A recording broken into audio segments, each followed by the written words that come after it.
Selamat siang, Pak. Eh, m- Mengenai berita yang ramai soal bentrok dari anggota Polri dan TNI bersama OPM, tanggapannya seperti apa nih, Pak? Ini karena menyangkut hak asasi manusia juga nih. Oh ya, terima kasih untuk rekan-rekan media ya. Memang saya ikuti juga kejadian akhir-akhir ini, bagaimana penyiksaan terhadap anggota TNI, anggota Polri yang sedang bertugas di sana. Ya. Nah, pada prinsip seperti ini, yang namanya pemerintah Republik Indonesia kan mewadahi seluruh wilayah tumpah darah yang wajib hukumnya dijaga oleh aparat keamanan, khususnya dari TNI dan Polri. Nah, kalau kita berbicara tentang hak asasi manusia, ya, kalau kita lihat bagaimana mereka memperlakukan anggota TNI itu, anggota Polri itu tidak manusiawi, ya, bahkan juga memperlakukan masyarakat di sekitarnya. Nah, saya berpikir begini, kalau ada orang mengatakan bahwa kalau anggota TNI Polri melakukan tindakan penegakan hukum loh untuk menjaga kedaulatan negara, itu dikatakan melanggar HAM. Melanggar HAM ini apa batasannya sesuai dengan undang-undang HAM. Jadi jangan dikit-dikit HAM, dikit-dikit disalahkan anggota TNI Polri HAM. Nah, padahal kriteria HAM itu juga kita lihat ada nggak keseimbangan antara yang melakukan tindakan dengan yang melakukan perlawanan.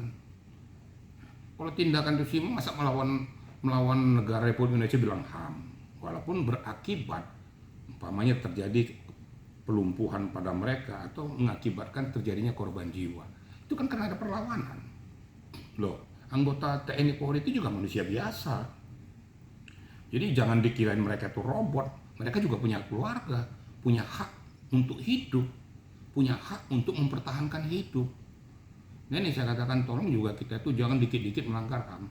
Contoh aja, anggota TNI yang kejadian Dan Ramil tuh sudah ditembak habis-habisan, sudah menggeletak, padahal dia sedang bertugas loh, bertugas menjaga kedaulatan negara di wilayah sana sebagai seorang Dan Ramil. Ternyata dengan tidak manusiawi diperlakukan kayak gitu oleh anggota KKB yang sekarang disebut-sebut sebagai anggota OPM. Nah, ini tolong kita juga berpikir jernih ya. Kalau nanti mereka melakukan tindakan brutal kepada anggota aparat TNI Polri, itu dikatakan mereka tuh melakukan tindakan kriminal yang melanggar KUHP atau undang-undang terorisme. Tapi secara harfiah juga kan mereka sudah melanggar hak asasi manusia. Karena yang dihadapi ini manusia antar manusia. Orang sudah meninggal, sudah mayat masih juga dikerjain, ditusuk, diapain. Bukan dianiaya, dalam keadaan hidup dianiaya dengan tidak manusiawi. Ini tidak melanggar HAM. Ya, pengertian HAM itu jangan hanya diperlakukan saja kepada anggota TNI Polri sebagai aparat keamanan. Nah, ini tolong dibatasi dulu kriterianya. Anggota TNI Polri melakukan tindakan penegakan hukum, tindakan keamanan dan pertahanan sesuai dengan kriteria undang-undang yang ada. Dan mereka diperintahkan oleh undang-undang untuk menjaga ya, tataran daripada kewilayahan negara Republik Indonesia. Nah, apabila ada orang-orang sipil bersenjata, siapapun itu, apakah itu pemberontak, apakah itu teroris dan lain sebagainya, nah, layak dilakukan tindakan terukur apabila mereka itu melakukan perlawanan, apalagi mereka menggunakan senjata juga. Apa takut dibilang melanggar HAM sehingga anggota TNI Polri diam saja, ditembaki juga? Ya tentu harus dilakukan tindakan perlawanan. Setidak-tidaknya menjaga pribadinya sebagai seorang manusia.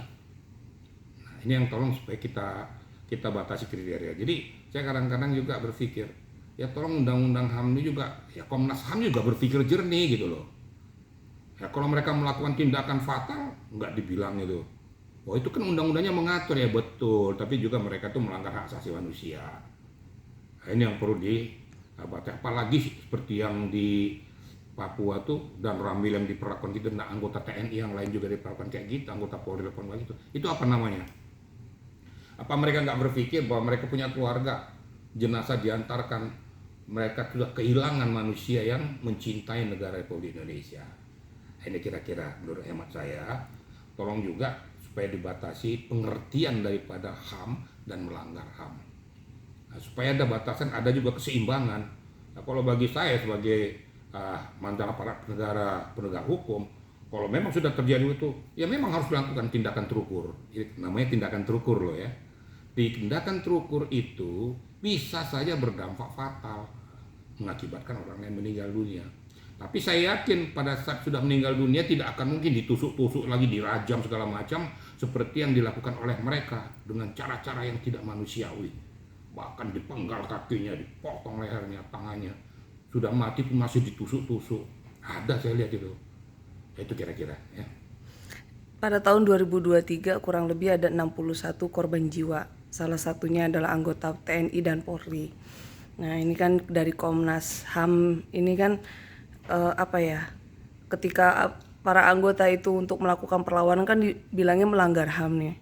Menurut Bapak tuh pandangnya seperti apa, Pak? Adakah harus ada ketegasan hukum mengenai HAM untuk para anggota Polri dan TNI? Makanya kadang-kadang ya saya kembali lagi ya, pengertian hak asasi manusia, kriterianya, dan diperlakukan untuk siapa. Jangan tidak ada keseimbangan gitu loh. Komnas HAM juga harus equal juga, jangan dikit-dikit melanggar HAM. Nah, mereka berada di sana itu untuk mempertahankan negara Republik Indonesia, saya katakan tadi. Itu kan untuk menegakkan kedaulatan negara. Kemudian mereka melakukan tindakan seperti yang brutal tuh, ada beberapa puluh orang juga rakyat sipil yang mati ya, dirajam dengan cara dengan tidak manusiawi. Itu apa namanya? Kan saya sudah katakan tadi. Jadi menurut saya itu sudah tidak seimbang juga. Melanggar HAM yang bagaimana kalau memang dia memang meninggal dunia atau mati akibat perlawanan ataupun mempertahankan diri anggotanya, masa melanggar HAM? Ini yang kadang-kadang kita itu dikit-dikit HAM. Mereka sudah tidak berdaya, kemudian dilakukan tembakan segala macam. Mana bisa dibuktikan nggak? Gak usah salah ngomong aja lah gitu. Nah, kalau seandainya anggota TNI Polri-nya mati, apa itu namanya? Yang dirajam-rajam tuh. Saya sebagai anggota aparat keamanan, anggota Polri juga merasa miris gitu loh. Kasihan loh anak-anak buah kita yang di lapangan sana sudah meninggalkan keluarganya yang jauh demi mempertahankan negara Republik Indonesia. Terus dikala mereka melakukan tindakan terukur dalam menegakkan Republik Indonesia ini, menegakkan kedaulatan, dikatakan melanggar HAM. Terus mereka tuh apa? Apa nggak tindakan brutal itu dilakukan mereka, menghadang anggota aparat yang sedang bertugas, menembak dari atas dengan sia-sia, dengan cara-cara yang brutal, udah mati pun dihabisin juga.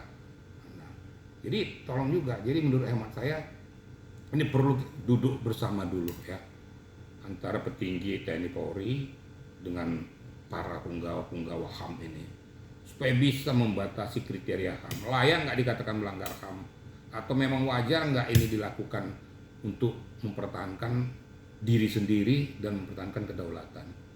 Jangan semuanya digebiah-huyah ya HAM. Bila penting ya undang-undang kita itu juga kalau memang kriteria seperti itu ya harus direvisi supaya ada keseimbangan. Nanti kasihan anggota TNI Polri-nya nanti, kalau kami lakukan ini kan dibilang HAM nanti. Terus kami ini gimana dong? Siapa yang menjaga harkat martabat harga diri kami kalau seandainya kami diperlakukan kayak gitu? Karena itu memang sudah tugasnya, betul tugasnya.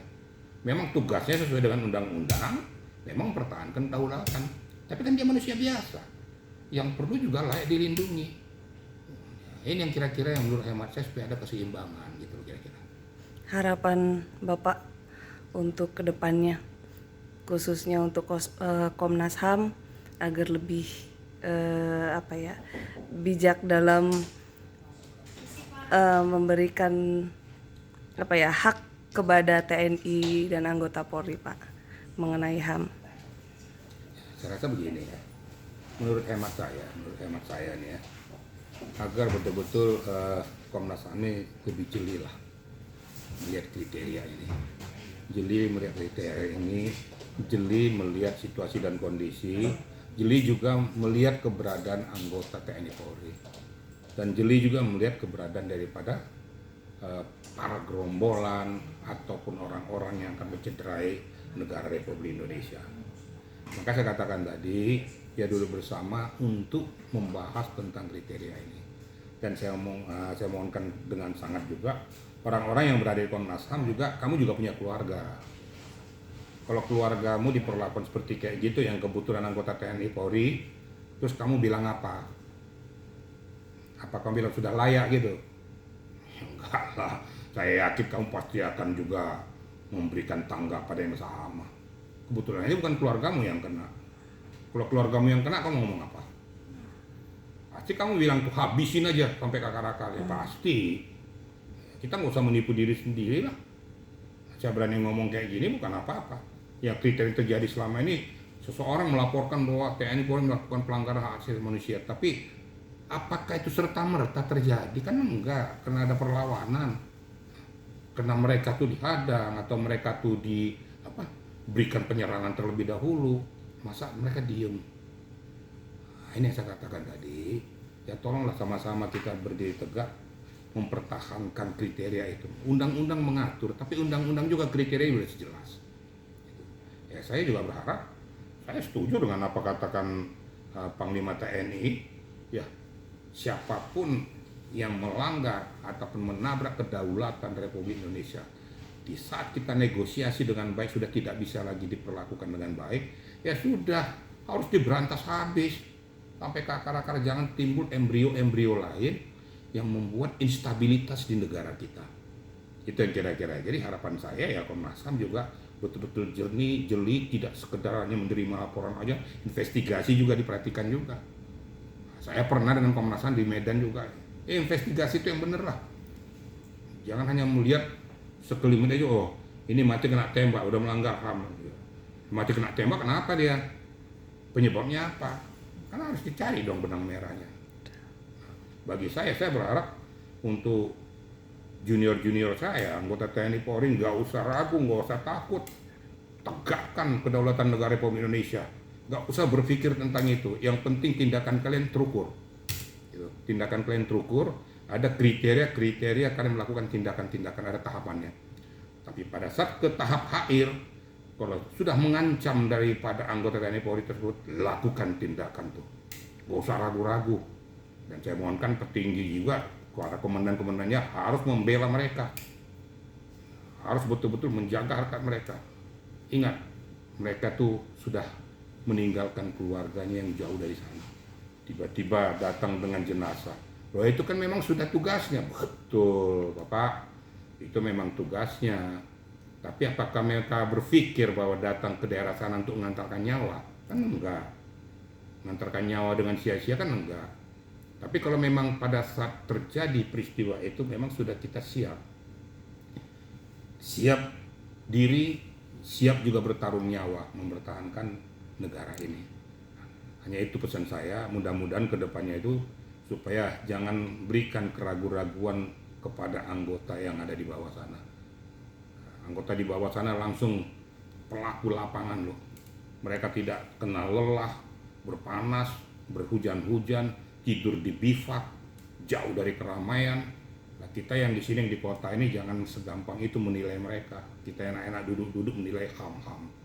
Ini pesan saya. Bukan karena saya adalah purnawirawan, bukan. Tapi saya melihat anak-anak buah di lapangan itu juga perlu dilindungi. Perlu diberikan apresiasi kepada mereka.